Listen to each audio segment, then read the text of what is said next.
వ్యాపార పరంగా కానీ వృత్తిపరంగా చూసుకుంటే ఈ యొక్క ప్రభుత్వం ఈ 5 ఏళ్ల కాలంలో పెద్దలు మరి ఏం మాట్లాడారు నాకైతే తెలియదు. కానీ మనం ఇక్కడ జీవనం కొనసాగించే వ్యక్తులకి ఎక్కడో ఏదో రకంగా స్థిరపడి బాగున్న వాళ్ళ గురించి నేను మాట్లాడలేదు. కానీ జనాలి నియోజకవర్గంలో జీవించే పద్మశాలీలకి ఈ ప్రభుత్వం వల్ల ఈ 5 ఏళ్లలో ఏ ఒక్క అవకాశం ద్వారానే సరే మన జీవన విధానం కానీ మన జీవితాల్లో నిజమైన వెలుగును కానీ ఈ ప్రభుత్వం ద్వారా ఎవరైనా చూసిన వాడు ఉంటే నేనేం మాట్లాడను, చూడలేదని చెప్పి 100కి 100 నమ్మే వ్యక్తులు నేను ఒక వ్యక్తిని. డబ్బాలు పలుకుంటూ రోజు ప్రగల్భాలు పలుకుతూ ఈ రోజున జీవనం కొనసాగిస్తున్నటువంటి పరిస్థితి, పాలన కొనసాగిస్తున్నటువంటి పరిస్థితి. మనకేమో ఇక్కడ నిలవ నీళ్ళు లేకుండా ఒక ఇల్లు కట్టుకోవడానికి వీల్లేదు. కట్టుకున్న ఇల్లుని ఏదైనా మనకి కేటాయించారంటే కేటాయించలేకపోయారు. ఇవాళ వీళ్ళు ఇచ్చిన డబ్బులతో మనం ఇల్లు కట్టుకోవాలి, ఇళ్ల స్థలం ఇచ్చారంటే ఎక్కడో ఇచ్చారు. మనం పట్టణంలో జీవనం కొనసాగిస్తా ఉన్నాం. ఎన్నో రకాలైనటువంటి వీళ్ళు చెప్పిందే మనం వినాలి, దాని గురించి ఏం మాట్లాడకూడదు.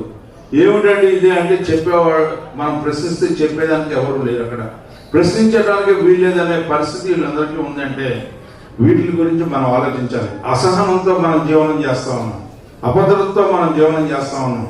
ఇలాంటి జీవనం మనకు అవసరమా అని చెప్పి నేను అడుగుతా ఉన్నా. రాజ్యాంగబద్ధంగా మనకి ఇచ్చిన హక్కుల్ని ఏ రకంగా కాపాడలేకపోగా నియంత్రణతో పోకూడతో మన గొంతులో నుంచి మాట్లాడకుండా గొంతు మీద కాలు దొక్కే ప్రభుత్వం ఏదైనా ఉందంటే ఈనాడు జగన్మోహన్ రెడ్డి గారి ప్రభుత్వం అనేది మనకు చాలా స్పష్టంగా కనపడే అంశం. మీరు ఆలోచించాల్సింది రేపటి రోజున 13వ తారీఖున ఎట్లా ప్రతి ఇంట్లో కూడా ఎవ్వరూ కూడా ఓటు చేయకుండా ఉండటం అనేది మహాపాపం అని చెప్పి రాసుకోండి. ఇది మీరు రాసుకోవాలి. ప్రతి వాళ్ళు కూడా పెన్ను పెన్సిల్ లేకపోయినా సరే మీ హృదయంలో ముద్రించుకోవాల్సినటువంటి అంశము. ఓటు వేయకుండా ఉండటం అనేది మహాపాపము. ఆ పాపం మనం చేయకూడదు. మనకు పుణ్యం రావాలన్నా, ఆ పుణ్యఫలం మనకు దక్కాలన్నా ఓటు వేయాలి. ఆ ఓటు ద్వారా ఈ నియంత్రిత పోకడిని పారదోలాలని చెప్పి కోరుకుంటూ, గత ఎన్నికల్లో స్పెసిఫిక్గా మన పద్మశాలి కమ్యూనిటీని బాగా టార్గెట్ చేసి వాళ్ళలో ఉన్న ఆ బాధని ప్రభుత్వం నుంచి సహాయం పూర్తి స్థాయిలో రాలేదనే ఆలోచన ఏదైతే తీసుకెళ్ళగలిగారో అది దుర్మార్గంగా కేవలం ఓట్ల కోసమే ఉపయోగించాడు. నేతన నేస్తం ఏ విధంగా ఎంత నష్టం జరిగిందో మీ అందరికీ తెలుసు. రీసెంట్గా మన మంగళగిరిలో 3 వారాల క్రితం మీటింగ్ పెట్టి ఎంత పచ్చి అబద్ధం ముఖ్యమంత్రి అయ్యాడంటే అసలు జగన్మోహన్ రెడ్డి గారు నిజం మాట్లాడితే మనం ఆశ్చర్యపోవాలి, అబద్ధం మాట్లాడితే మనం ఎవరో కూడా ఆశ్చర్యపోవసరం లేదు. ఎందుకంటే ముఖ్యమంత్రి స్థాయిలో ఆ వ్యక్తి ప్రతిరోజు ఏదో మాట్లాడుకుంటూనే ఉంటాడు. స్కూల్కి వెళ్ళే పిల్లల దగ్గర యూనిఫామ్ 3 జతలు యూనిఫామ్ సప్లై చేస్తున్నాం ప్రభుత్వం నుంచి. ఆ యూనిఫామ్ మేము నేతల దగ్గర కొన్నామని చెప్పి పచ్చి అబద్ధం చెప్పాడు. అంటే యాప్కో ఉంది మనకి హ్యాండ్లూమ్ సెక్టర్లో ప్రోత్సహించడానికి కోసం బడ్జెట్ కేటాయించుకుని తద్వారా నిజంగానే ఆ పని చేస్తుంటే మనం హర్షించాలి. ఎందుకంటే 44 లక్షల విద్యార్థులు ఉన్నారని చెప్పాడు, అది కూడా అబద్ధం. 39 లక్షలే ఉన్నారు మనకి. 44 లక్షల విద్యార్థులకు 3 జతల యూనిఫామ్స్ కుట్టిస్తుంటే ప్రభుత్వం ఎవరికి ఇచ్చారు ఆర్డర్ చెప్పండి? ఈ రాష్ట్రంలో ఏ ఒక్కరికైనా ఇచ్చారా? 5 ప్రముఖ కంపెనీలు, మఫత్లాల్ ఇండస్ట్రీస్, అరవింద్ కాట్సన్, అదేదో పరమచంద్ జైన్ అనే ఒక కంపెనీ, ఇంకొకటి డెనిమ్ అనే ఒక కంపెనీ, 5 కంపెనీలకి 670 కోట్ల రూపాయలు వెచ్చించిన ఘనత ఈ జగన్మోహన్ రెడ్డి గారు.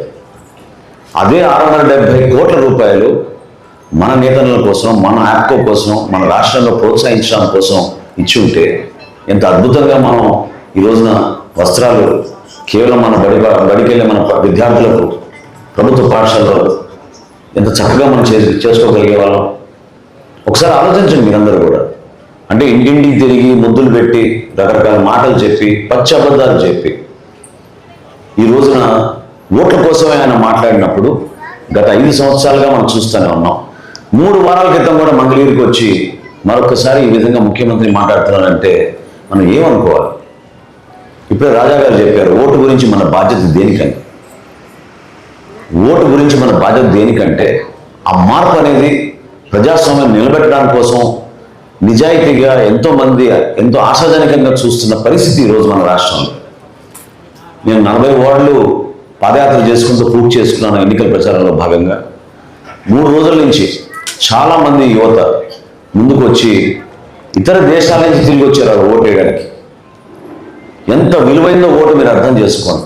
ఎంత కసిగా, ఎంత బాధతో ఉన్నారో, ఎంత బాధ్యతగా భావిస్తున్నారో ఈరోజు మన ఆంధ్రప్రదేశ్లో మీరందరూ కూడా గమనించారు. ఎప్పుడు ప్రగడపడ నగర్కి వెళ్ళినా, సాలిపేటకి వెళ్ళినా, ఏ ప్రాంతానికి వెళ్ళినా కూడా పాపం చాలా మంది గతంలో మగ్గాలు ఉండేవి, మగ్గాలు ఇప్పుడు తగ్గిపోయినాయి.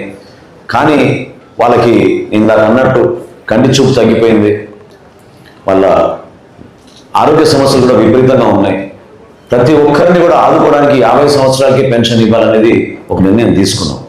బలహీన వర్గాల్లో చేతి గుర్తు పనులపైన ఆధారపడే వాళ్ళందరికీ కూడా పెన్షన్లు ఇవ్వాలనే ఒక నిర్ణయం ఈ ఉమ్మడి ప్రణాళికలో ఉంది. సో తప్పకుండా ఆ హామీని కూడా ఎట్టి పరిస్థితుల్లో నెరవేరుస్తామని మన తెనాలి నియోజకవర్గంలో మనందరం కూడా నిజంగా మనం గర్వపడే విధంగా మనకి ఒక మంచి పార్లమెంట్ అభ్యర్థి వచ్చారు, డాక్టర్ పెమ్మసాని చంద్రశేఖర్ గారు. సో ఆయనకున్న అనుభవం, ఆయన కష్టపడ్డ తీరు, భవిష్యత్తులో ఒక మంచి ఆలోచనతోటి తెనాలిని మనం మరొకసారి అపూర్వ వైభవం తీసుకొచ్చే విధంగా, మన ప్రాంతానికి మంచి ఉపాధి అవకాశాలు కల్పించే విధంగా, పద్మశాలి సోదరులందరికీ కూడా గర్వపడి మీకున్న కష్టాలు మీరు అధిగమించే విధంగా మా వంతు సహాయం మేము అందిస్తామని ఎల్లప్పుడూ ఆ భరోసా ఇవ్వడానికి కోసమే ఈ 4 మాటలు ఈరోజు ఈ ఆత్మీయ సమావేశంలో మీతో పంచుకోవడానికి మమ్మల్ని అందరూ కూడా ఆహ్వానించారు. కష్టపడి ఏర్పాటు చేసిన మహేష్ గారు, ఇతర సభ్యులందరికీ కూడా పేరు పేరున నేను మనస్ఫూర్తిగా మీకు ధన్యవాదాలు. అగ్గి పెట్టెలో ఒక చీరని కానీ పెట్టగలిగినటువంటి మీరు ఈ రోజున ఒక దారం తెగినటువంటి మగ్గంలా మగ్గిపోతున్నటువంటి వాట కూడా వాస్తవం. కొంతమంది చదువుకొని ఇంజనీర్లు అవుతున్నారు, డిఫరెంట్ ప్లేసెస్కి వెళ్తున్నారు, సక్సెస్ అవుతున్నారు. అది నిజమైన పేదరికం నుంచి బయటపడే విధానం. దాన్ని తప్పకుండా ప్రోత్సహిస్తాం. అయితే మిగిలిన వాళ్ళు ఇక్కడే ఉండి అలా చేయలేని వాళ్ళు, చేనేత పరిశ్రమ నమ్ముకున్న వాళ్ళు ఇబ్బంది పడుతున్నటువంటి మాట వాస్తవం. కార్పొరేటైజ్ అవటం కానీ, లేకపోతే పట్టణాలకు వెళ్ళిపోవటం కానీ, ఇంటర్నేషనల్ కాంపిటీషన్ అవటం కానీ, స్కిల్ని ప్రాపర్గా అప్గ్రేడ్ అవ్వలేకపోవటం కానీ రకరకాల కారణాలు ఉన్నాయి.